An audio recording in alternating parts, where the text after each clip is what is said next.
Ягуар– один из самых опасных хищников, которые обитают в джунглях Южной Америки. В течение длительного времени люди питали уважение и почитание к этому хищнику. Несмотря на свои сравнительно небольшие размеры, ягуар известен своим жестоким нравом и свирепостью, что заставляет его противников трепетать от страха. Тот, кто решит встать на его пути, несомненно, станет его добычей.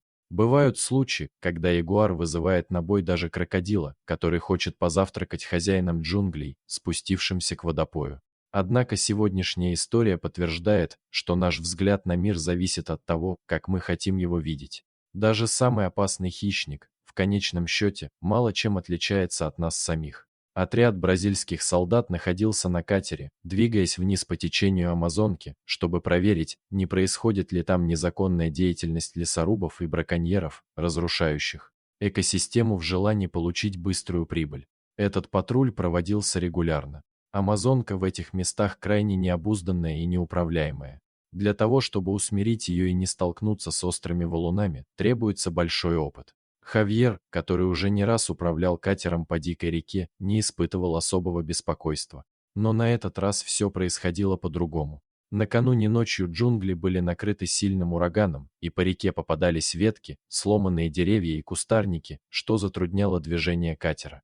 Ему не хотелось повредить судно, столкнувшись с каким-нибудь валуном.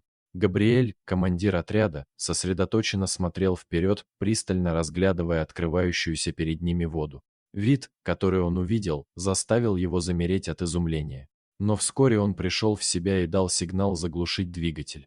Хавьер был удивлен решению своего командира, ведь он не заметил ничего подозрительного. Однако он решил подчиниться. Катер бесшумно шел по воде, медленно сбрасывая набранную скорость. «В чем дело, командир?» — спросил Хавьер у Габриэля, который покуривал сигару. «Посмотри вон туда и все поймешь». Габриэль указал рукой в указанном направлении. Капитан был склонен к скупости слов и предпочитал не объяснять, если можно показать. Хавьер посмотрел в указанном направлении, и неудержимая дрожь пробежала по его спине. Он увидел, как молодой ягуар зацепился за острый валун, спасающий его от гибели. Ягуары отлично плавают, но, видимо, этому зверю не повезло. Возможно, он упал в реку вместе с поваленным деревом. Течение в этой части реки было настолько сильным, что даже мощный ягуар не смог справиться с ним. Хищник знал, что, если он расслабит свои лапы, сильный поток разобьет его об острые валуны, или он просто утонет, потеряв борьбу со стихией. Люди на патрульном катере тоже понимали это. Они не могли оставить животное в беде. Их задача состояла в охране и патрулировании береговой зоны реки, но когда им попался случай со спасением животного от несправедливой смерти, как можно было просто пройти мимо? Хавьер, который вырос в этих краях, не разделял гуманистические убеждения своего командира. Он попытался объяснить Габриэлю, что природа часто бывает жестокой, но всегда справедливой. Глупо жалеть антилопу, которую съел крокодил, ведь хищник питается свежим мясом. Хавьер ожидал, что команда разразится смехом, а капитан похвалит его за шутку. Но команда молчала с смущенными выражениями на лицах. Мужчина понял, что его шутка была неуместной. Он опустил глаза и замолчал, убрав улыбку. Теперь ему было очень стыдно за свою неуместную болтовню. Хавьер покраснел, будто сделал что-то неловкое. Катер двигался по течению прямо к месту, где ягуар отчаянно цеплялся за жизнь. Суровый капитан немного сомневался в правильности своего решения. А если ягуар испугается и начнет атаковать команду? Несмотря на то, что у всех было оружие, их целью не было нанести вред животному. Но что, если кто-то из команды получит травму? Они могли бы выстрелить, но угрызения совести были бы непростительными. Однако просто бросить животное значило бы обречь его на мучительную и медленную смерть. Тогда Габриэль сел на нос катера и протянулся к ягуару, который висел на камне.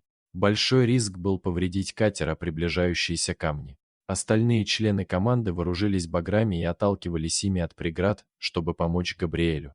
Такие маневры затрудняли работу капитана, который хотел точно прицелиться, чтобы схватить ягуара. Но, наконец, Габриэль решился и взял дикую кошку за шиворот. Он почувствовал, что это не маленький котенок, а солидный хищник, но кошка оказалась не такой агрессивной, как их первоначально пугало. Наоборот, ягуар понял замысел человека и помогал ему, цепляясь когтями за все, что могло поддержать его вес. Сердца всех членов команды колотились от напряжения, но они поняли, что ягуар не станет нападать на них. Были заметны признаки облегчения и радости у команды. Один из них даже попробовал изобразить, как отряхивается мокрый хищник, чтобы поднять всем настроение. Но кошка была сильно повреждена и ослабла от схватки с водой. Габриэль решил забрать ее с собой в расположение команды, чтобы она не погибла от голода или болезни. Так ягуар стал жить в воинской части, получил имя Дакота и стал символом этого отряда.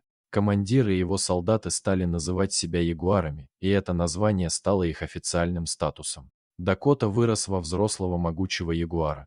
Он уходил в джунгли, когда ему этого хотелось, но всегда возвращался обратно в часть. Кажется, тогда в водах бурной Амазонки этот ягуар навсегда породнился с людьми, приняв их за своих братьев. Оказывается, добрые дела иногда способны творить настоящие чудеса. И даже сердце сурового хищника подвластно добру. Так чего же стоит нам, людям, стать чуточку добрее и проявлять немного больше понимания ко всему, что нас окружает? Дорогие зрители, если вам понравилось это видео, то ставьте лайк и подписывайтесь на наш канал. До свидания.